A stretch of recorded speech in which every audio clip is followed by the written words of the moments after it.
আমাদের মাননীয় বিরোধী দলীয় নেতা, যিনি বাংলাদেশ জামাত ইসলামের সম্মানিত আমির, তিনি জাতীয় সংসদে পরিষ্কার করে জাতির সামনে বলেছেন, দেশ এবং দুনিয়ার মানুষ জানে। পার্লামেন্টের শুরু থেকে তিনি দুইটা কথা বলেছেন, যে আমরা দায়িত্বশীল এবং গঠনমূলক বিরোধী দলের ভূমিকা আমরা পার্লামেন্টে পালন করব, সকল ভালো কাজে সরকারকে সহযোগিতা করব, সকল জনস্বার্থ বিরোধী মন্দ কাজে আমরা সরকারের বিরোধিতা করব। এই পলিসির উপরে কিন্তু বাংলাদেশে জামাত ইসলামী ইভেন 11 দলীয় ঐক্যের যে মাননীয় সংসদ সদস্যরা বিরোধী দলের চেয়ারে বসে ভূমিকা পালন করছেন, আমরা এখনো এই পলিসির উপরেই বিরোধী দলের নেতৃবৃন্দের ভূমিকা পালন করতে দেখছি। সেটাই আজকের বক্তব্যে লিখিত আকারে সুনির্দিষ্টভাবে আরো কিছু প্রস্তাব এবং ছোট্ট কিছু হিস্ট্রি আপনাদের সামনে আমরা আজকে তুলে ধরব। আমরা মনে করি এইসব বিতর্কে মাননীয় প্রধানমন্ত্রীর মতো জায়গায় অবস্থান করে এটা বলা ঠিক না।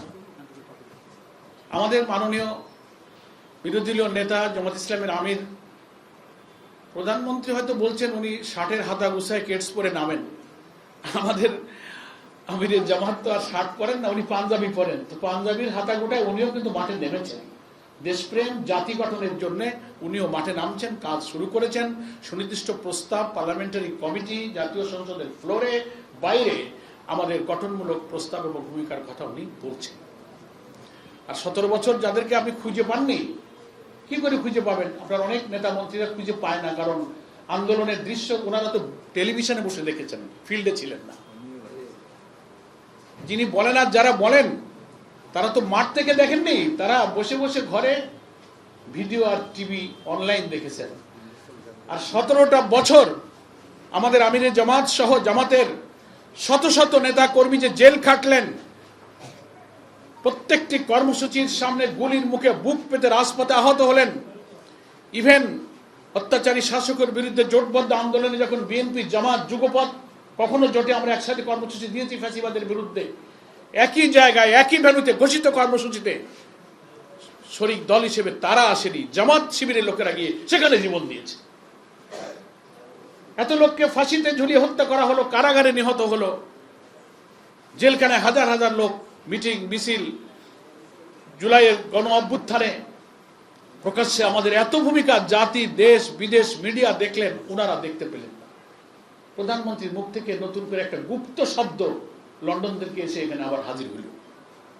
এটা কি বলবো আমরা, একটা খুব দুর্ভাগ্য বলা ছাড়া। That is very unfortunate to our nation. এই জন্য আমরা মনে করি যে জাতির জনদুর্ভোগের দিকে এখন সরকার এবং সরকার প্রধানের নজর দেওয়া উচিত। এইসব পলিটিক্যাল বিতর্ক জনগণ এখন আর পছন্দ করে না, এগুলো খুব পুরনো কথা। এখন আধুনিক জীবন জিজ্ঞাসা, আমাদের চ্যালেঞ্জগুলোকে অ্যাড্রেস করার জন্য আমরা প্রস্তুত। কিভাবে আমরা এই 6 মাসে সরকারকে সহযোগিতা করেছি অন্তত বিদ্যুৎ জ্বালানি গ্যাস সংকটে, আজকের এই লিখিত বক্তব্যে আমরা জামাত ইসলামের পক্ষ থেকে জাতির কাছে আমাদের সেই বক্তব্য এবং কিছু প্রশ্ন আমরা আজকে উত্থাপন করতে চাই। আমাদের সম্মানিত নেতৃবৃন্দ উপস্থিত আছেন। সংসদে জ্বালানি বিদ্যুৎ বিষয়ক যে বিশেষ কমিটি হয়েছিল, যেখানে তারা 3 জন সদস্য জামাত ইসলামের পক্ষ থেকে বিরোধী দলের ছিলেন, তার 2 জন এখানে উপস্থিত আছেন। আপনারা বক্তব্যের পরে যদি প্রয়োজনীয় কিছু জানবার থাকে, আমাদের নেতৃবৃন্দ সে ব্যাপারে আপনাদেরকে ইনশাআল্লাহ সাহায্য করবেন। আমি বক্তব্যটা আপনাদেরকে পড়ে শোনাচ্ছি, এর কপি আপনাদের গ্রুপে আমরা দিয়ে দেব, আপনারা কপি ইনশাআল্লাহ পেয়ে যাবেন। বিসমিল্লাহির রহমানির রহিম। সম্মানিত সাংবাদিক বন্ধুগণ, আজ আপনাদের সামনে বিদ্যুৎ জ্বালানি ও গ্যাস সংকট নিয়ে কথা বলতে এসেছি। গত 15ই আগস্ট মাননীয় প্রধানমন্ত্রী দেশের চলমান বিদ্যুৎ জ্বালানি সংকট প্রসঙ্গে বিরোধী দলগুলোর কাছে একটি কার্যকর পরিকল্পনা চেয়েছেন। আমরা তার এই আহ্বানকে ইতিবাচকভাবেই দেখতে চাই। তবে শুরুতেই একটি গুরুত্বপূর্ণ তথ্য স্মরণ করিয়ে দিতে চাই যে আমাদের পরিকল্পনা নতুন নয়, সেটা গত 3 মাস ধরে সরকারের টেবিলে আছে। এদিকে বিদ্যুতের ভুতুড়ে বিলের কারণে বিদ্যুৎ গ্রাহকদের ভোগান্তি এখনো চলছে, যা সরকারের নিরসনের প্রতিশ্রুতি দেওয়ার পরও কোনো সুফল আনতে পারেনি। ঠিক 21শে মে 2026 তারিখে জাতীয় সংসদের জ্বালানি সংকট সংক্রান্ত বিশেষ কমিটিতে বিরোধী দলের সদস্যরা লিখিতভাবে 10 দফা সুপারিশ জমা দিয়েছিলেন। ওই কমিটিতে বিরোধী দলের 5 জন সদস্য ছিলেন, যাদের মধ্যে জামায়াতে ইসলামের 3 জন সদস্য ছিলেন। তারা 2টি বৈঠকে অংশ নিয়েছিলেন, প্রশ্ন তুলেছিলেন এবং সংকট মোকাবেলায় সুনির্দিষ্ট প্রস্তাব দিয়েছিলেন। পরবর্তীতে 7ই জুন মাননীয় জ্বালানি মন্ত্রী নিজেই সেই প্রতিবেদন জাতীয় সংসদে উপস্থাপন করেছিলেন। দেশ রূপান্তর, প্রথম আলো, বাংলা ট্রিবিউন সহ অনেক জাতীয় গণমাধ্যমে বিরোধী দলের সেই 10 দফা সুপারিশ প্রকাশিত হয়েছিল। সেই প্রস্তাবগুলো ছিল একেবারেই বাস্তব ভিত্তিক।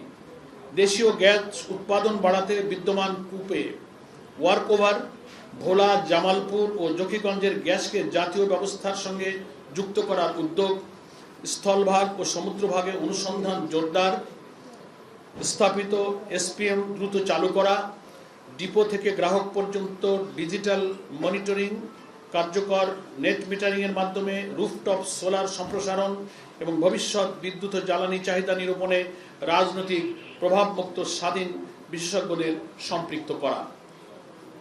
সুতরাং আজকের মূল প্রশ্নটি পরিকল্পনা আছে কি নেই সেটা নয়, মূল প্রশ্ন 21শে মে থেকে সরকারের হাতে থাকা এই পরিকল্পনার কতটুকু বাস্তবায়ন হয়েছে,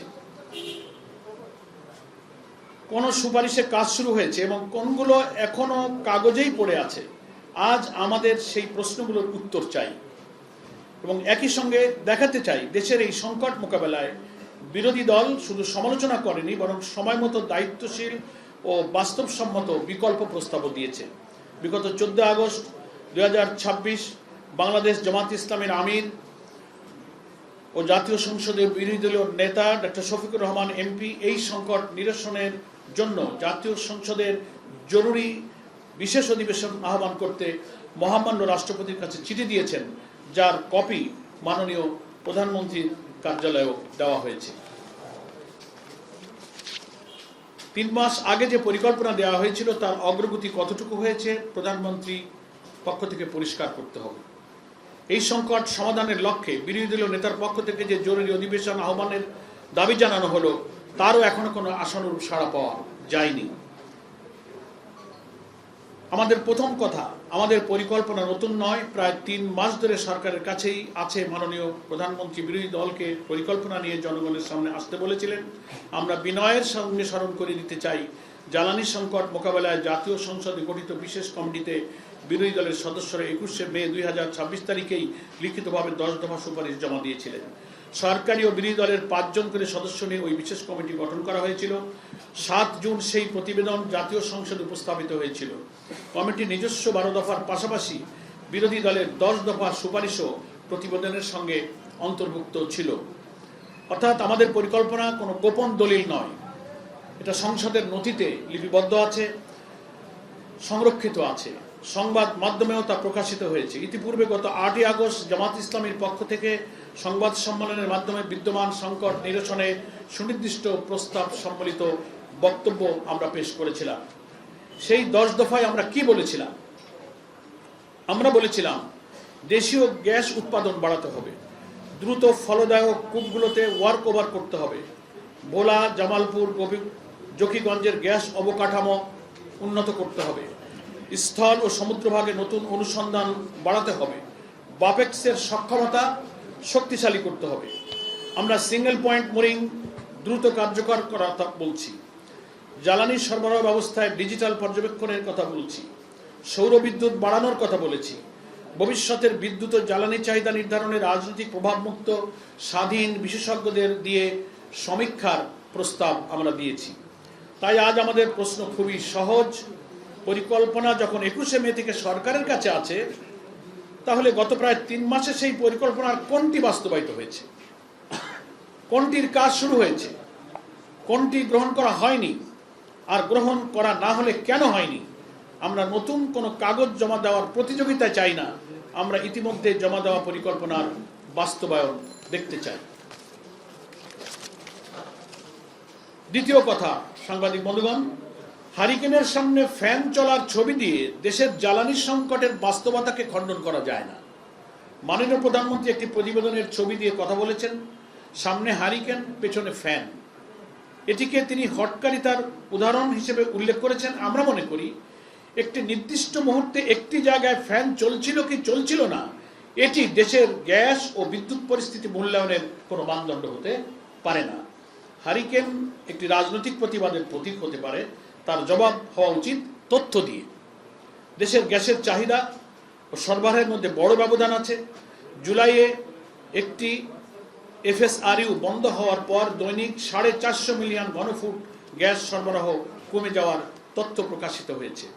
আমাদের আগের নথিতে গ্যাসের চাহিদা প্রায় 3800 থেকে 4000 মিলিয়ন ঘনফুট এবং সরবরাহ প্রায় 2600 থেকে 2700 মিলিয়ন ঘনফুটের মধ্যে থাকার তথ্য উল্লেখ করা হয়েছে। অতএব একজন মানুষ যখন গ্যাস চান তিনি অরাজকতা চান না। একজন শ্রমিক যখন কারখানা চালু রাখার দাবি করেন তিনি ষড়যন্ত্র করেন না। একজন উদ্যোক্তা যখন নিরবচ্ছিন্ন জ্বালানি চান তিনি সরকারের শত্রু নন। মানুষ চুলায় গ্যাস চায়, কারখানায় উৎপাদন চায়, নিরবচ্ছিন্ন বিদ্যুৎ চায়। এই দাবির জবাব রাজনৈতিক ব্যঙ্গ দিয়ে নয়, কার্যকর সমাধান দিয়েই জবাব দেওয়া উচিত।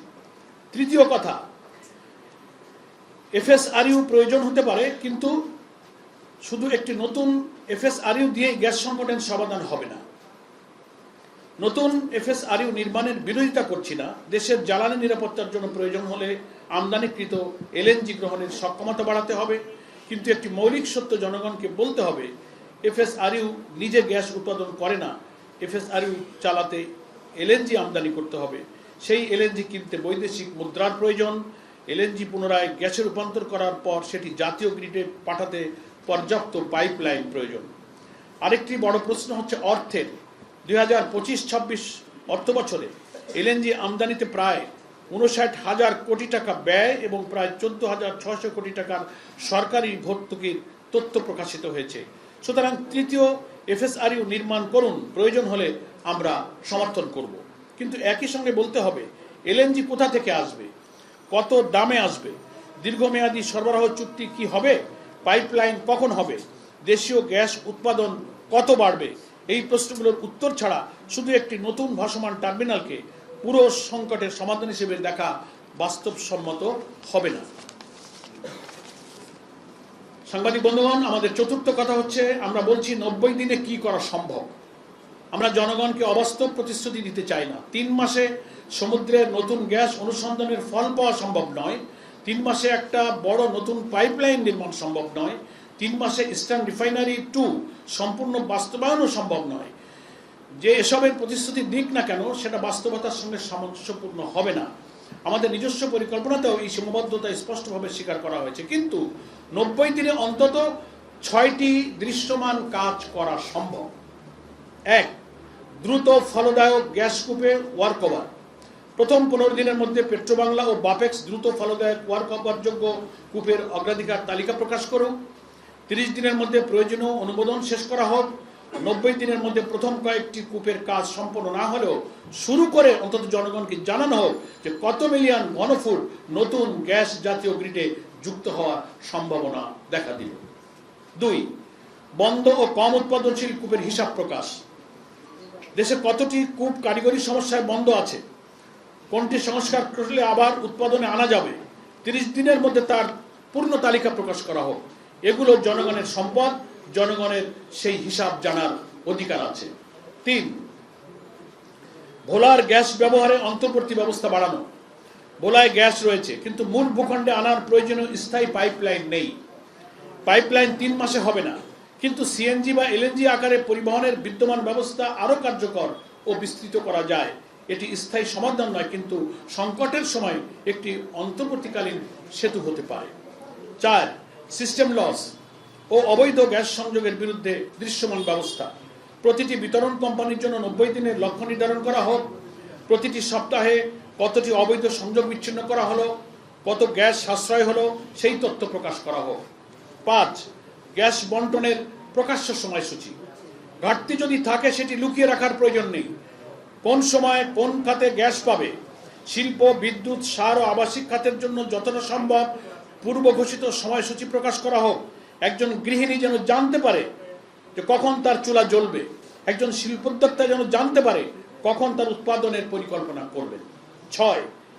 এসপিএম ও ডিজিটাল পর্যবেক্ষণ দ্রুত কার্যকর করা। যে অবকাঠামো ইতিমধ্যে তৈরি হয়েছে সেগুলো ফেলে রেখে নতুন প্রকল্পের ঘোষণা দিয়ে লাভ নেই। সিঙ্গেল পয়েন্ট বোরিং দ্রুত কার্যকর করতে হবে এবং ডিপো থেকে গ্রাহক পর্যন্ত পর্যায়ে জ্বালানি সরবরাহের ডিজিটাল পর্যবেক্ষণ নিশ্চিত করতে হবে। একই সঙ্গে প্রশাসনিক জট ভাঙতে হবে। আমাদের অভিজ্ঞতা হচ্ছে বাংলাদেশে শুধু পরিকল্পনার অভাব নেই, বাস্তবায়নের গতিরও সমস্যা আছে। একটি কূপে কাজ করার সিদ্ধান্ত থেকে বাস্তবে কাজ শুরু করতে নানা স্তরের অনুমোদন, সংশোধন, দরপত্র, প্রশাসনিক প্রক্রিয়া অতিক্রম করতে হবে। তাই আমরা 4টি প্রশাসনিক সংস্কারের প্রস্তাব করছি। 1, দেশের এই ক্রান্তিকালে সকল স্টেক হোল্ডারদের নিয়ে ন্যাশনাল ইমার্জেন্সি এনার্জি সেল গঠন করা হোক। নির্দিষ্ট আর্থিক সীমার মধ্যে জরুরি ওয়ার্ক ওভার ও সংস্কার কাজের অনুমোদন সক্ষমতা পেট্রোবাংলা ও বাপেক্সের পরিচালনা পর্ষদে দেওয়ার বিষয়ে বিবেচনা করা হোক। 2, রূপপুর বেজ লোড প্লান্ট উৎপাদনে আসল কখন আসবে এবং এর ট্যারিফ কি হবে সেটা দেশের জনগণ জানতে চায়। 3, জরুরি দরপত্র মূল্যায়নের জন্য স্থায়ী মূল্যায়ন ব্যবস্থা তৈরি করা হোক। 4, অগ্রাধিকার প্রকল্পগুলোর জন্য একক তদারকি ব্যবস্থা করা হোক এবং কোন ফাইল কোথায় কতদিন আটকে আছে সেই তথ্য নিয়মিত প্রকাশ করা হোক। চিটাগাংয়ের মহেশখালীতে এবং পটুয়াখালীর পায়রাতে টার্মিনাল করে কথা ছিল টার্মিনাল করার কথা ছিল সেটার আসলে কি হয়েছে আমরা কেউই জানি না। এবং খুলনার খালিশপুরে রূপসায় 800 মেগাওয়াট বিদ্যুৎ কেন্দ্রটি তৈরি হয়ে বসে থাকলেও আজ অবধি কমার্শিয়াল প্রোডাকশনে যেতে পারেনি। প্রধানমন্ত্রীর চ্যালেঞ্জের জবাবে আমাদের প্রস্তাব। মাননীয় প্রধানমন্ত্রী, আপনি বলেছেন পরিকল্পনা দিন। আমরা বলছি পরিকল্পনা 21শে মে থেকেই সরকারের কাছে জমা আছে। আপনি বলেছেন ভালো পরিকল্পনা হলে বাস্তবায়ন করবেন। আমরা বলছি বিরোধী দলের 10 দফা এবং সংসদীয় বিশেষ কমিটির 12 দফাকে সামনে রেখে আজ থেকেই একটি যৌথ বাস্তবায়ন কাঠামো তৈরি করুন। সরকার, বিরোধী দল, পেট্রোবাংলা, বাপেক্স, বিপিডিপি, প্রকৌশলী, ব্যবসায়ী ও স্বাধীন জ্বালানি বিশেষজ্ঞদের নিয়ে নিয়মিত পর্যালোচনার ব্যবস্থা করুন এবং আজ থেকে 90 দিন পর জাতীয় সংসদে অগ্রগতির প্রতিবেদন দিন। কোন সুপারিশ বাস্তবায়িত হয়েছে, কোনটি হয়নি, কত গ্যাস বেড়েছে, কত সিস্টেম লস কমেছে, কত অবৈধ সংযোগ বিচ্ছিন্ন করা হয়েছে, জনগণ সেই হিসাব দেখুক। আমাদের প্রস্তুত করা খসড়ায়ও 90 দিন পর অগ্রগতির প্রতিবেদন সংসদে উপস্থাপন এবং বিরোধী দলের সদস্য সহ বিশেষ কমিটির মাধ্যমে নিয়মিত পর্যালোচনার প্রস্তাব রয়েছে। শেষ কথা, সম্মানিত সাংবাদিক বন্ধুগণ, আমরা এই সরকারকে ব্যর্থ দেখতে চাই না। কারণ জ্বালানি সংকটে সরকার ব্যর্থ হলে শুধু সরকার ক্ষতিগ্রস্ত হয় না, দেশ ক্ষতিগ্রস্ত হয়। ক্ষতিগ্রস্ত হন সেই মা যিনি সকালে চুলা জ্বালাতে পারেন না। ক্ষতিগ্রস্ত হন সেই শ্রমিক যার কারখানায় উৎপাদন বন্ধ হয়ে যায়। ক্ষতিগ্রস্ত হন সেই উদ্যোক্তা যিনি সময় মতো পণ্য তৈরি বা রপ্তানি করতে পারেন না। ক্ষতিগ্রস্ত হয় দেশের অর্থনীতি। তাই রাজনৈতিক মতপার্থক্য থাকুক, সমালোচনা থাকুক, কিন্তু জ্বালানি নিরাপত্তার প্রশ্নে আমাদের প্রতিযোগিতা হোক। কে বেশি কার্যকর সমাধান দিতে পারে, কে বেশি স্বচ্ছ থাকতে পারে, কে জনগণের কাছে বেশি জবাবদিহি করতে পারে। এবং এর সাথে জড়িত হাসপাতালের রোগীদের সেবা কার্যক্রম, তারাও সেটা পায় না। চিকিৎসা সেবা দারুণভাবে বিঘ্নিত হয়। মাননীয় প্রধানমন্ত্রীকে আমরা বলতে চাই, আমাদের পরিকল্পনা আপনার সরকারের কাছেই আছে। আজ আবারও আমরা সেটি সামনে রাখলাম। এখন প্রশ্ন একটাই, বাস্তবায়ন শুরু হবে কবে? নাকি আবার নতুন পরিকল্পনা ও নতুন কমিটির অপেক্ষায় থাকতে হবে? আমরা 90 দিন পর আবার হিসাব চাইব, সরকারকে বিব্রত করার জন্য নয়, দেশের মানুষের পক্ষে। আর দেশের স্বার্থে সরকার যদি কোনো কার্যকর, স্বচ্ছ ও বৈজ্ঞানিক উদ্যোগ নেয়, দায়িত্বশীল বিরোধী দল হিসেবে আমরা সরকারের সেই উদ্যোগে সহযোগিতা করব। আপনাদের সকলকে ধন্যবাদ। বাংলাদেশ জিন্দাবাদ, বাংলাদেশ জামাত ইসলামী জিন্দাবাদ। আসসালামু আলাইকুম ওয়া রাহমাতুল্লাহি ওয়া বারাকাতুহু।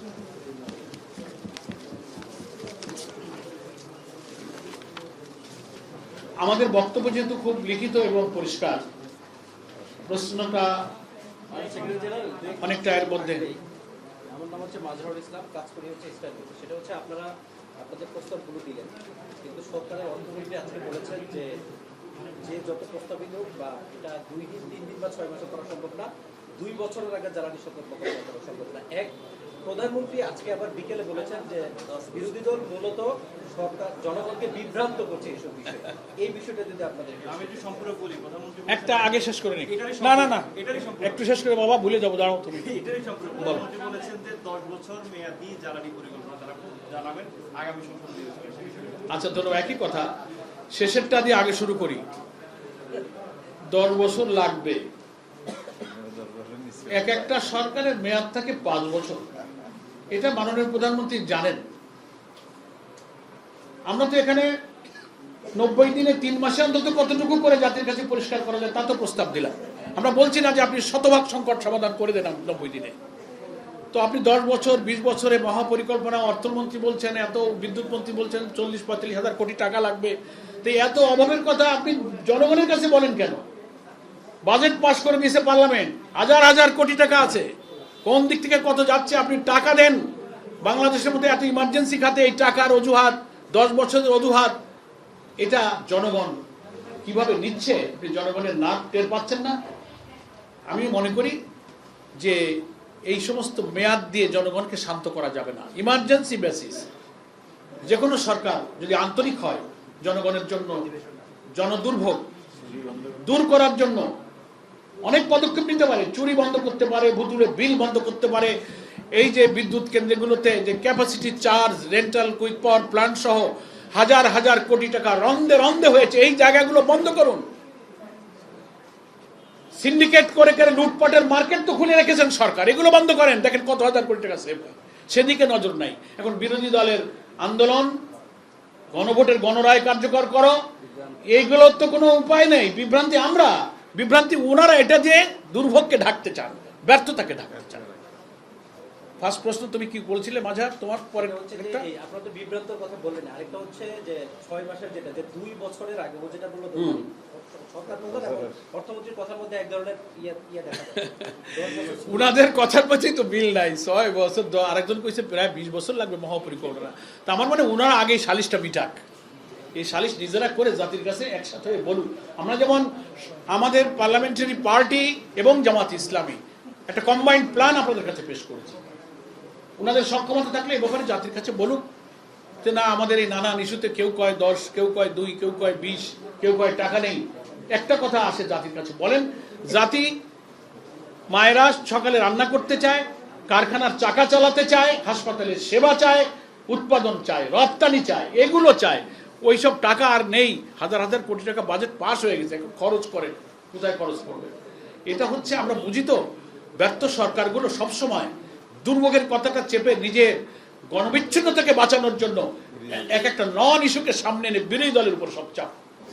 বিভ্রান্তি আমরা ছড়াচ্ছি না, বিভ্রান্তি ওনারা ছড়াচ্ছে। Thank you. আমার মনে হয় শেষ। আর গত আগামীকাল যেহেতু আপনারা সরকারের শুধু জ্বালানি সংকট নিয়ে বললেন, আগামীকাল সরকারের 6 মাস পূর্ণ হচ্ছে এবং আপনারা শুধু জ্বালানি সংকটটাই বললেন। এই 6 মাসের সরকারের কার্যক্রম পরিচালনায় আপনাদের যদি একটু থাকে, এটা হোক, পূর্ণ হোক, যদি আল্লাহ তাআলার ইচ্ছা আগামীকালকে নতুন ভালো কোনো কিছু সূর্য ওঠে, আমরা আজকে সব না বলে দিই। Wait and see. Thank you. আসসালামু আলাইকুম। মির্জা ফখরুল ভাই বলছিলেন না, যদিও উনি মহামান্য রাষ্ট্রপতির রাস্তার দিকে হাঁটছেন, কিন্তু মন্ত্রী থাকাকালে উনি বলছিলেন যে আমি তো দেখছি সরকারের 5 মাস হলো কোনো পরিবর্তন হয় নাই, যে দুর্নীতি, ঘুষ, দুর্ভোগ সব থেকে গেছে। তা আমার সার্টিফিকেট লাগবে না, সার্টিফিকেট তো দিয়ে দিয়েছে। Thank you. আসসালামু আলাইকুম।